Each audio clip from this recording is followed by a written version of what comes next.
my baby wanna say, he coglioni singing, I got a woman, come to me, try to make it pay. He got the action, he got the motion. Good morning, guys. Happy Sunday. Well, I got swamp out boys, which right there, yeah, I bought one finally, a walker. So that's another story I'll explain after. I'm swapping out this mower for the Gravely right now. I got that warming up. It's cold as hell right now. It's like 36 degrees. Woo! Chilly. So I'm gonna get this out of here and get the other mower in here, and I'll see you guys in the car.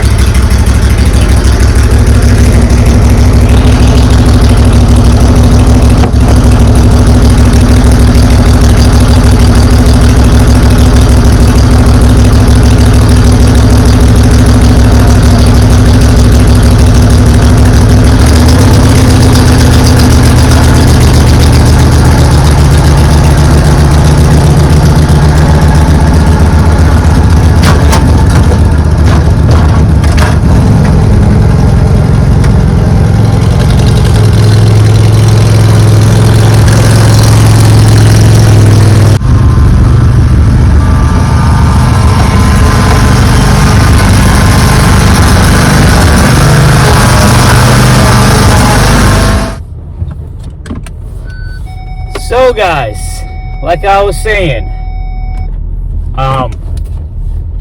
yeah, I bought a walker finally. I picked it up last weekend. Been saving up for it. It's just been on the agenda for fall cleanups and to bring the business to the next level.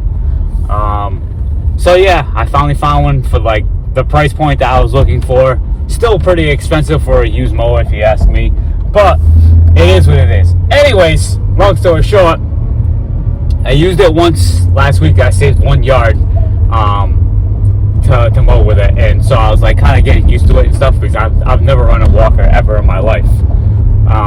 And then yesterday was the second weekend with it, and I was doing it was good because there was tons of leaves. So I was like, all right, I'm gonna put it to the test where everybody claims this mower to be is the king for fall cleanup.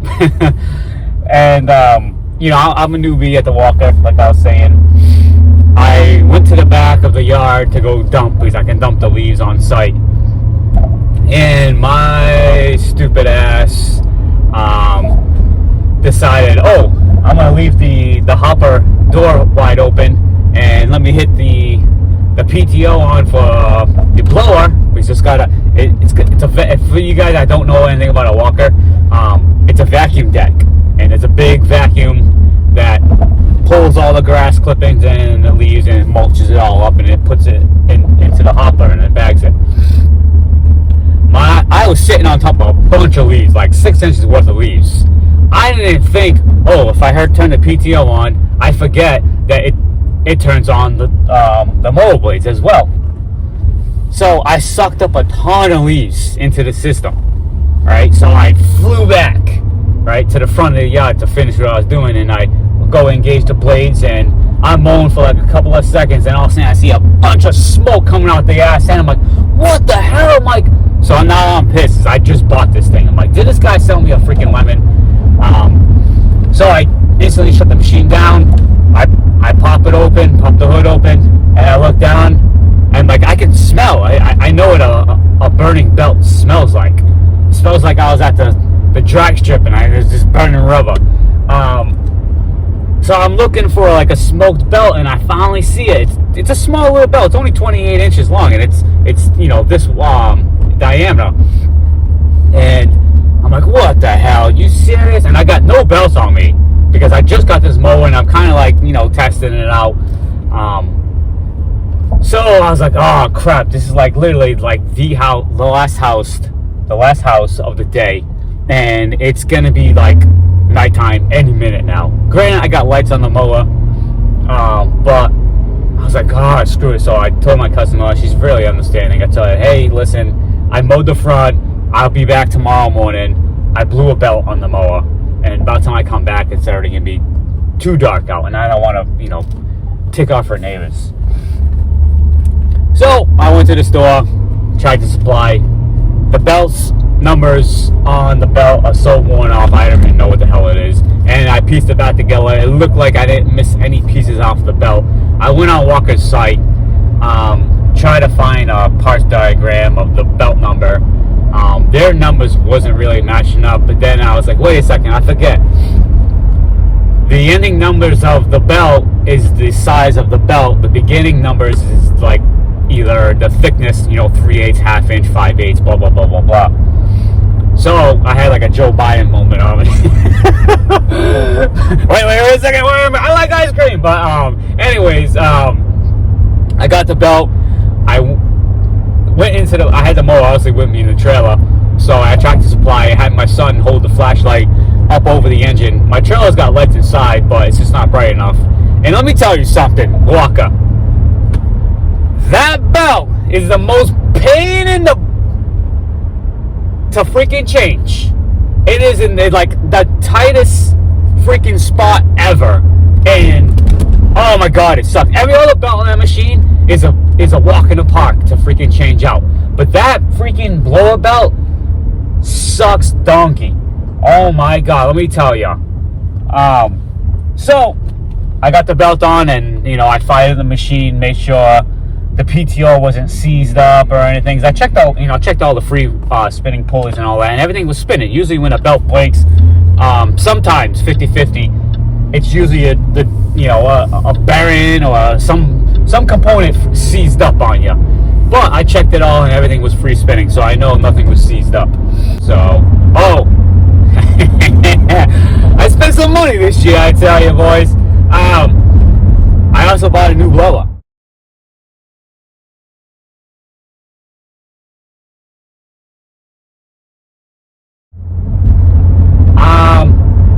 I'm trying out a brand that I'm already running. I tried out other brands last year. They had the power, but the comfort just sucked. It felt like I was carrying a brick on my back. It was just, it needed better padding for these different blowers. Like for an example, the Echo. It's not a comfortable backpack blower. Like the big Echo, like the 9080T. A brand new. I never bought a brand new big backpack blower. I've always bought in like second-hand, third-hand blowers and had to fix them, but I'm getting irritated with fixing this crap. Some of this stuff is just so beyond beat, it's not even worth my time trying to freaking fix it. So I went out yesterday, pulled the trigger on a brand new BR800X. I didn't get the one with a stupid side hip one. People have complained about that, and that's just, oh man, that's a big ass dip. It's extra weight that I don't need. And I used it yesterday on this my big property that we're heading to now. I picked this up at Ace yesterday because my dealer is like a half hour away, and I didn't have time to go there. I needed a blower right then and then, and Ace was right on the way. So yeah, here she is, man. I don't even have a spot for this thing yet. I just put it in the corner and wrap some rope around it. Hold on a second. There she is, Magnum. It does have this little strap right here where you can hook the tube onto it. And the only thing I don't like about it, it's kind of a pain in the ass to take off all the time, but maybe it'll break in after a while. But yeah, I'll get some maybe I'll lay this thing outside so you guys can see it. Good. Like I was saying, the padding on this thing is beautiful. You got the lower support padding right there. It's nice and thick. Back support right there. It's awesome. Gas tank wise, it's fairly big. I don't know what it holds to be exact, but good enough for me. And this throttle and handle, which I like about this, is you can adjust it on the fly. Just pop that down, forward and back really nicely. And remember what I was saying about the flex tube on the other brands? Like, this is beautiful. They use nice quality rubber. It's not gonna kink like the Red Max or the Echo. The Echo seem to bust apart right here all the damn time, and they fall right out. The only thing I don't like about this is it doesn't have like the BR 700 and the 400s. They got the adjustable nozzle with a ring. I wish the 800 came with that. That would have been a nice feature for this, so you can do like hedges and all that when you're trimming. But I don't know, maybe they sell that after, like an aftermarket, like upgrade or something. But that's one thing I wish this thing had. It would have been nice. But anyways, I mowed that yesterday with the walker. I'm gonna blow all this to the edge of the property. I gotta mow back there, and same thing for the other side. I gotta mow all that, but it's all covered in leaves. But yeah, let me get this blower in action for you guys.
This whole section in a short amount of time.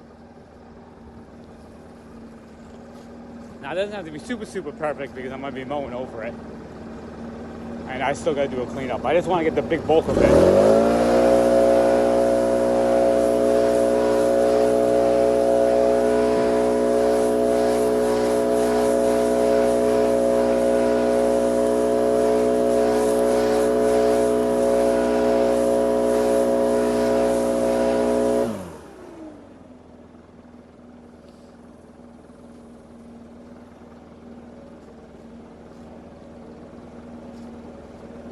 There's a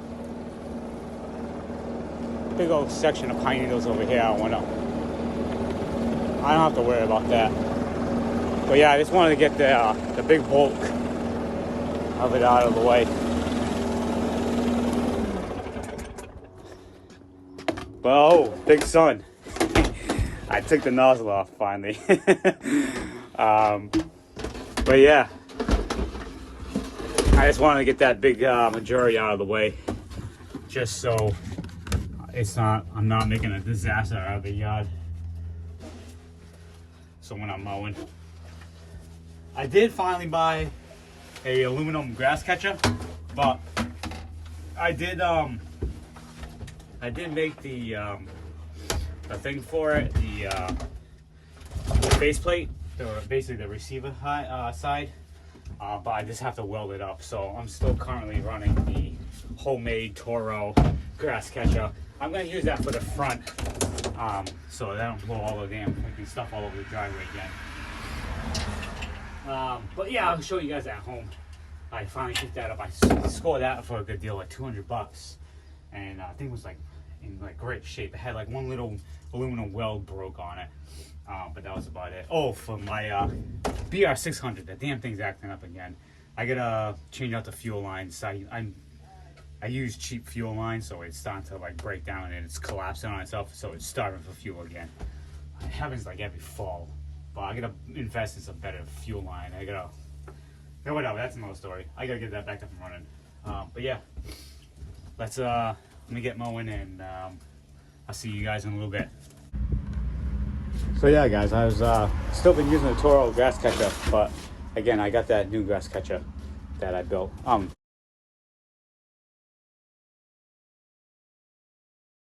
That I bought, that I fabricated. So I just had to use that for the front yard. So I'll get you situated over here.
I need some gas.